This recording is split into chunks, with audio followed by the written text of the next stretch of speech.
சங்கீதங்களின் புஸ்தகம் 66ஆம் சங்கீதம் 66ஆம் சங்கீதம் 18ஆம் வசனத்தை நான் உங்களுக்காக வாசிக்கிறேன்.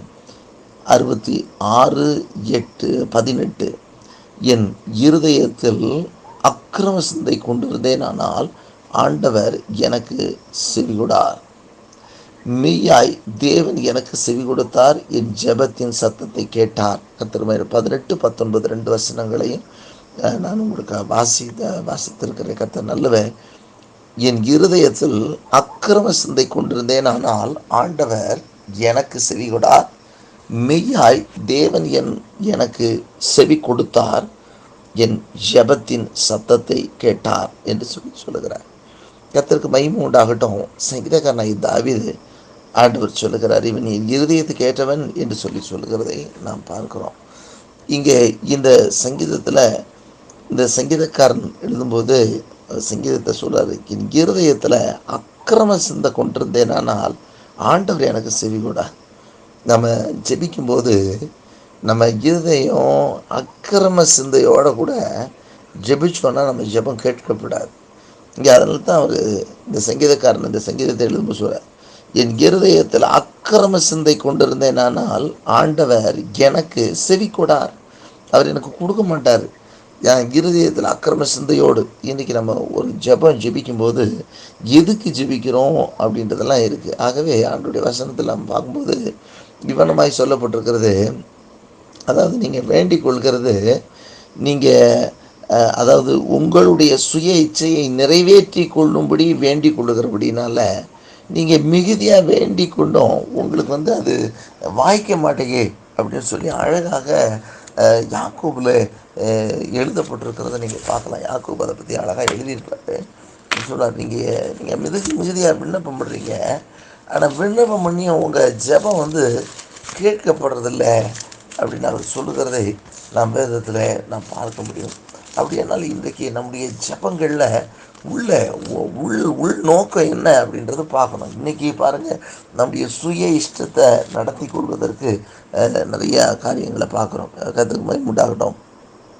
இங்கே பாருங்களேன், யாக்கோபில் 4ஆம் அதிகாரத்தில் நான் வாசிக்கிறேன், நீங்கள் இச்சித்தும் உங்களுக்கு கிடைக்கவில்லை, நீங்கள் கொலை செய்தும் பொறாமை உள்ளவர்களாக இருந்தும் அடையக்கூடாமல் போகிறீர்கள். நீங்கள் சண்டையும் யுத்தமும் பண்ணி நீங்கள் விண்ணப்பம் பண்ணாமல் இருக்கிறதுனாலே உங்களுக்கு சித்திக்கிறதில்லை. நீங்கள் விண்ணப்பம் பண்ணியும் உங்கள் இச்சைகளை நிறைவேற்றும்படி செலவழிக்க வேண்டும் என்று தகாத விதமாய் விண்ணப்பம் பண்ணுகிறபடினாலே பெற்றுக்கொள்ளாமல் இருக்கிறீர்கள் என்று சொல்லி இங்கே பார்க்கிறோம். அடுத்து 4ஆம் வசனம் சொல்றார், விபச்சாரிகளே, உலக சிநேகிதன் தேவனுக்கு விரோதமான பகை என்று அறியீர்களா? ஆகையால் உலகத்துக்கு சிநேகிதனாக இருக்க விரும்புகிறவன் தேவனுக்கு பகைஞனாக இருக்கிறான் என்று சொல்லி இதில் யாக்கோபு 4ஆம் அதிகாரத்தில் இதை பற்றி அழகாக எழுதுவார். அதாவது இன்றைக்கி நம்ம ஒரு வேளை இதெல்லாம் நம்ம பிரசங்கம் நிறையா பண்ணணும்னு சொன்னால் நிறைய பேருக்கு அப்போது நம்ம இன்றைக்கி உலகத்திற்காக நம்ம பண்ணுற பாருங்க, சில உலக காரியங்களுக்காக போடுகிற நிறைய பிரயாசங்கள், உலகத்துக்கும் நமக்கு சம்மந்தம். நம்ம இந்த ராஜ்யத்துக்கு இதே கிடையாது. கர்த்தருக்கு மகிமை உண்டாகட்டும். தேவன் என்ன செய்ய நினைக்கிறாரோ தேவ சித்தத்தை குறித்து தேவனோடு கூட இசைந்து, அதனால அக்கிரம சிந்தையோடு நம்முடைய சிந்தைகள் சுயேச்சை நிறைவேற்றி கொள்ள வேண்டும் என்பதற்காக நம்முடைய விண்ணப்பங்கள் இருந்தாலும் கர்த்தர் நிச்சயம் அதை கேட்கவே மாட்டார். கர்த்தர் சிலருக்கு பாருங்களேன், இப்போ உதாரணமாக சொல்லுவேன், ஒரு ஆண்டவரே வேலை இல்லாமல் இருக்கிறப்போ நல்ல ஒரு வேலையை எனக்கு ஏற்படுத்தி தாங்க அப்படின்னு சொன்னால், அதாவது அவருடைய ராஜ்யம் நம்ம மூலமாக தேவ ராஜ்யம் கட்டப்படணும். ஆண்டவர் அதுக்காக தான் நமக்கு ஜெபமே கற்றுக் கொடுத்தார். ஆண்டவரே உங்களுடைய ராஜ்யம் வருவதாக அப்படின்னு சொல்லினா, ஆண்டவர் உங்கள் ராஜ்யம் இங்கே கட்டப்படணும், எனக்குள்ளே வரணும், என்னை கொண்டு நான் இருக்கிற எல்லையில் வரணும் அப்படின்னு சொல்லி நம்முடைய ஜெபம், நம்முடைய தேவ திட்டம் நம்மளை எதுக்கு தெரிஞ்சு கொண்டார் அப்படின்னாலே, நம்மளை தெரிந்து கொள்கிறதுனா அவருடைய ராஜ்யத்தில் நாம் சேர்க்கப்படுகிறோம். அவருடைய ராஜ்யம் கட்டி எழுப்பப்படுகிறது. நம்ம சேர்க்கப்படுகிறதுனால இந்த பூமியில் நம்மளும் பெற்றுக்கொண்ட ரட்சிப்பை மற்றவங்களுக்கு சொல்ல, அவங்களும் ரட்சிக்கப்பட. இப்போ நம்முடைய நோக்கங்கள், திட்டங்கள், எதிர்பார்ப்புகள் இது எல்லாமே எதை சார்ந்ததாக இருக்கணும் அப்படின்னு கேட்டிங்கன்னா, ரட்சிப்பை தேவ ராஜ்யத்தை சார்ந்ததாக இருக்கணும். நம்முடைய சுயத்தையே சுற்றி வரக்கூடாது. ஆரம்பத்தில் நம்முடைய நெருக்கத்தில் இருக்கிறோம், ஓகே நல்லது.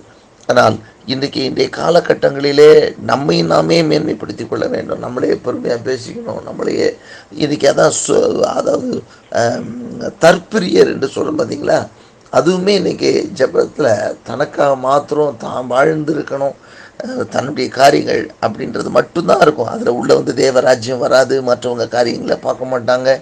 அப்போ தங்களுடைய இச்சைகளை நிறைவேற்றும்படி தான் நிறைவேற்ற செலவழிக்க வேண்டும் என்று தான் தகாத விதமாய் விண்ணப்பம் பண்ணுகிறபடினால பெற்றுக்கொள்ளாமல் இருக்கிறீர்கள் வசனம் சொல்லுது. ஆகவே நம்முடைய இருதயத்தில் அக்கிரம சிந்தை நம்ம நினைக்கிறோம், அக்கிரம சிந்தனை மற்றவங்க அழிக்கிறது, அதுவும் ஒரு பக்கம் நடக்குது. மற்றவங்களுடைய ஜெபங்களை பார்த்தீங்கன்னு சொன்னால் இன்னொருத்தர் அழிஞ்சு போக வேண்டும் என்பதற்காக ஜெபிக்கிற ஜெபங்களும் இருக்கிறது. அப்படி இல்லை, எல்லா மனுஷனும் ரட்சிக்கப்பட வேண்டும் என்பதை தேவன் விரும்புகிறார் என்பதை கூட நம் வேதத்திலே பார்க்கிறோம்.